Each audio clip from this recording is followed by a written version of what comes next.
नमस्कार। आकाशवाणी कटक आंचलिक संवाद पढ़ुछंती सत्यव्रत बेहुरा। प्रधानमंत्री नरेंद्र मोदी आज पूर्वाह्न 11टा समय आकाशवाणी मन की बात कार्यक्रम देशवासी भाव विनिमय करेंगे। यह प्रधानमंत्री मन की बात कार्यक्रम 118तम संस्करण हेब। मन की बात कार्यक्रम आकाशवाणी और दूरदर्शन समस्त केन्द्र, आकाशवाणी संवाद वेबसाइट एवं news on AIR mobile app रे उपलब्ध हेब। 2036 मसीहा सुद्धा ओडिशा को एक समृद्ध राज्य परिणत करने एवं 2047 मसीहा सुद्धा राज्य विकसित भारतर एक प्रमुख अंश हेबा दिगरे सरकार कार्य करुछंती बोली मुख्यमंत्री मोहन चरण माझी कहिसंती।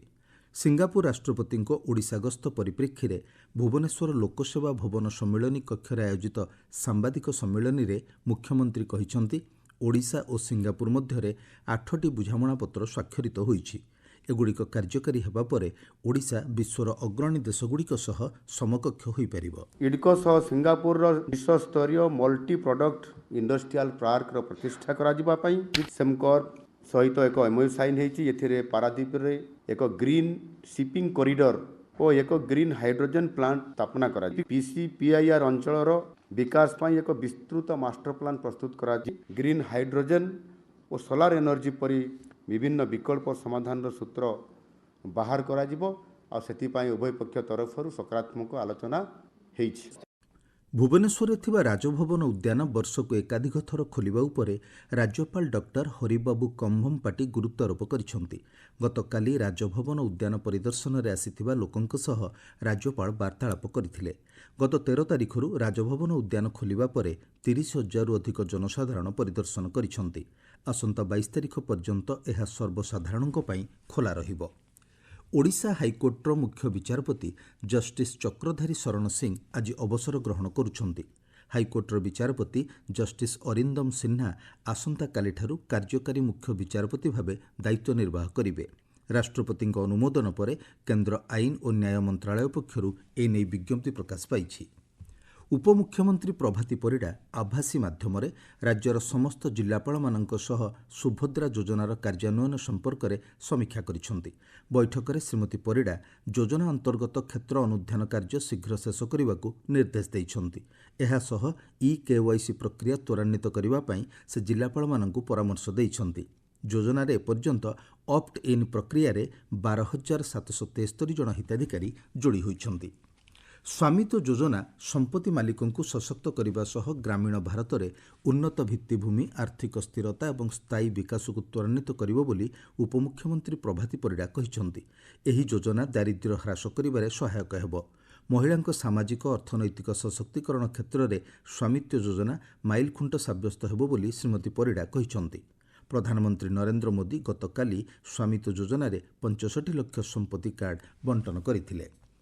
महानदी रिभर फ्रंट निर्माण पर विस्तृत योजना रिपोर्ट अनुमोदन होइथिबा कटक महानगर निगम कमिशनर अनाम चरण पात्र कहिसंती। कटक बालीजात्रा तलपड़िया संलग्न अंचल में जातीय सबुज प्राधिकरण मार्गदर्शिका अनुजाई एही प्रकल्प निर्माण कराजिबो बोली सूचना मिलिछि। राज्यर विभिन्न वन्यप्राणी डिविजन में पक्षी गणना शेष होइछि। चिलिका को चलित वर्ष 196टी प्रजातिर 11,27,228 पक्षी आसीथिबा बेले 109टी प्रजातिर विदेशागत पक्षी और 87टी प्रजातिर देशीय पक्षी रहिछंती। खुंटुणी वनांचल 39टी प्रजातिर 5,600टी पक्षी चिन्हट होइछंती। गोप वन विभाग अधीन करा जायथिबा गणना रे विभिन्न प्रजातिर 3,075टी पक्षी चिन्हट करा जायछि। बेटी बचाओ बेटी पढ़ाओ अभियान 10 वर्ष पूर्ति अवसर में राज्य महिला और शिशु कल्याण विभाग पक्षर भुवनेश्वर कलिंग स्टेडियम रे आसंता 22 तारिखरु स्वतंत्र उत्सव आरंभ हेबो। नारी शिक्षा को प्रोत्साहित करने उद्देश्य एही कार्यक्रम मार्च 8 तारिख महिला दिवस पर्यंत चलिबो। कोणार्क सूर्य मंदिर ठारे जिला खनिज प्रतिष्ठान पक्षरु एक प्रदर्शनी आरंभ होईछि। केन्द्र सरकार खनि मंत्रालय सचिव फरीदा एम नायक एही प्रदर्शनी को उद्घाटन करिसंती। एथिरे महिला स्वयं सहायक गोष्ठी मानक द्वारा स्वरोजगार कार्यक्रम नमूना प्रदर्शन करा जायछि। प्रदर्शनी रे 18टी स्टल खोला जायछि। आसंता 21 तारिख जाए एही प्रदर्शनी चलिबो। ହକି ଇଣ୍ଡିଆ ଲିଗ୍ ଅନ୍ତର୍ଗତ ପୁରୁଷ ବର୍ଗରେ ଗତକାଲି ଅନୁଷ୍ଠିତ ମ୍ୟାଚ୍ରେ ହାଇଦ୍ରାବାଦ ତୁଫାନ୍ସ 4-0 ଗୋଲ୍ରେ ତାମିଲନାଡୁ ଡ୍ରାଗନ୍ସକୁ ପରାସ୍ତ କରିଥିବା ବେଳେ ଅନ୍ୟ ଏକ ମ୍ୟାଚ୍ରେ ୟୁପି ରୁଦ୍ରାସ୍ 1-0 ଗୋଲ୍ରେ ଟିମ୍ ଗୋ ନାସିକାକୁ ପରାସ୍ତ କରିଛି।